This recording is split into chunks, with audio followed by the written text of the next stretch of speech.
Hello guys, good morning, જય માતાજી. તો બધા મિત્રોને જય શ્રી કૃષ્ણ. તો સવારમાં વ્લોગની શરૂઆત કરી દીધી છે. તો મમ્મી શું કરે છે? આજ તો કણકી ધોવાની છે. કણકી કેમ? પાપડી બનાવવાની છે. પાપડી બનાવવાની છે. તો ગાઈસ દેખો, આ છે કણકી, પાપડી બનાવવાની છે. તો ને મમ્મી આવે ને ધોવા કરે. ગાઈસ આ ઉઢણી છે, આનાથી ચોખા સાફ કરવાના. એટલે ઉઢણી લે પકડ લે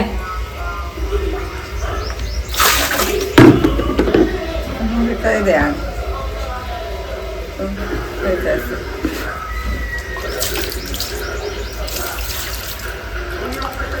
ચોખ્ખી થઈ ગઈ તે ચોખાની પાપડી બનાવવાની હોય ને તો ચોખા ધોઈ નાખવાના, પછી સૂકવી અને પાપડી બનાવવાની.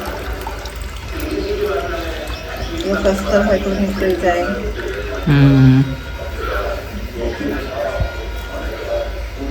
સૂકવી દેવાની.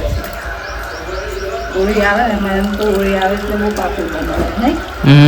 હોળીની પાપડી ખાવાની, લાડવા બનાવે, ચોખાની પાપડી, મકાઈની પાપડી બનાવીએ. મકાઈની નહીં બનાવવાની મકાઈની આપણે નવી મકાઈ નથી, મમ્મી ત્યાંથી લાવતા આવે. ચાલશે મમ્મી ત્યાંથી લઈ આવશે. ચોખા એટલે થઈ જાય, બહુ થઈ જાય. ચાલે ને? ચાલે ચાલે.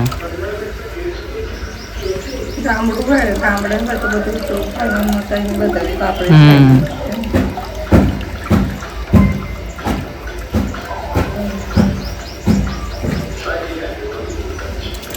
ચલો ગાઈસ, પછી તમને સૂકવીને બતાવે.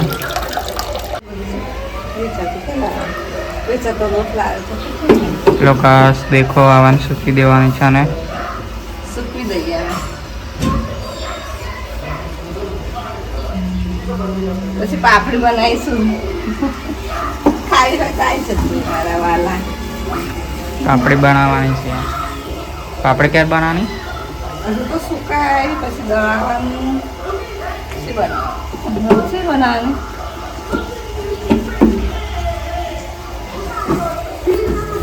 તો ગાઈસ પાપડી બનાવી દે, પછી તમને બતાવીશું કે કેવી રીતના પાપડી બને. તો દેખો, આ છે જેઠાલાલ.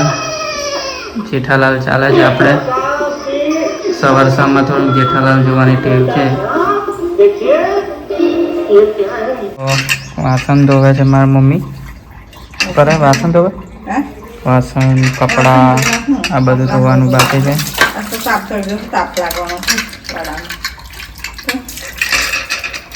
ચલો